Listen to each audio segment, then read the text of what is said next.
I know the chair mentioned that the 2018 DHS budget was funded, and to be honest with you, I remember very little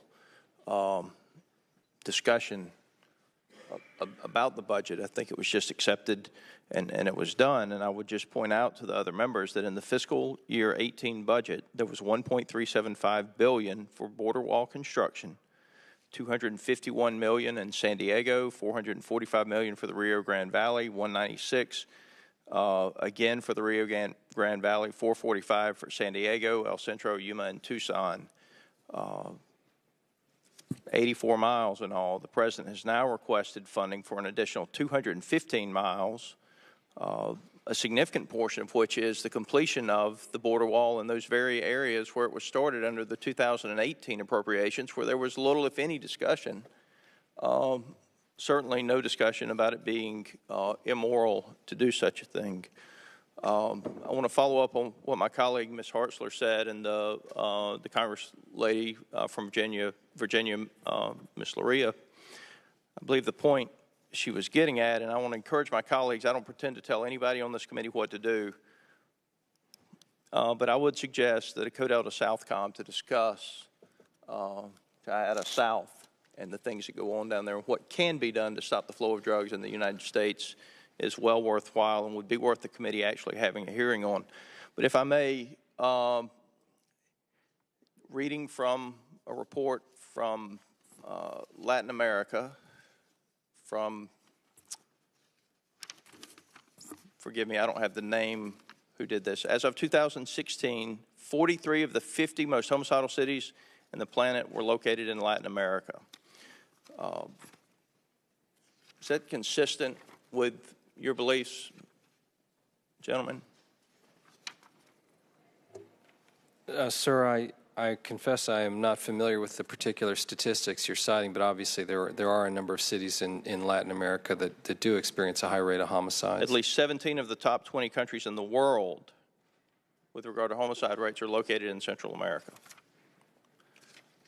I think one thing that most of us would agree on, and that's from a report from the IGARPE Institute, I think one of the things most of us in this committee would agree on is that the vast majority of that violence is the end result of the trafficking of drugs and the money that comes from drugs to the cartels in those regions and countries of the world. Do you believe that's a fair statement? Yes, sir. Admiral, with regard to SOUTHCOM and Jayada South, if you talk to any of the leadership down there, they will tell you that on a regular basis that they know where the drugs are. We knew exactly where they were at some point in the event but didn't have the assets to go after them. Is that a fair statement from what you hear from your colleagues? Admiral Ted? Yes, sir. SOUTHCOM is never satisfied with the amount of resources they have for the enormous responsibility they have with respect to counter-narcotics.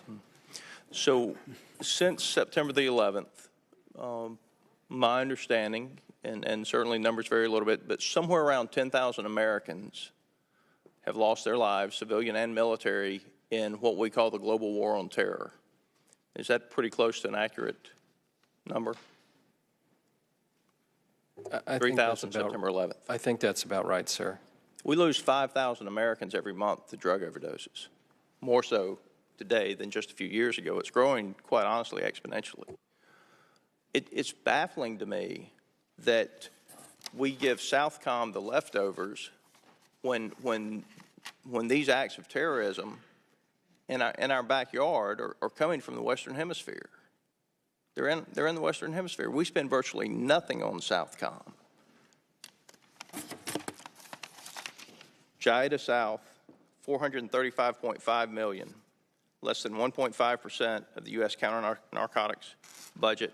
It resulted in greater than 76% of the interdictions of drugs coming into the United States. Mr. Chairman, my time is about to expire, but I do hope that the committee will pursue the funding of SOUTHCOM and Jayada South and the role that they play in the war on drugs coming into this country, and what our help through that means can do with regard to bringing stability in Central and South America.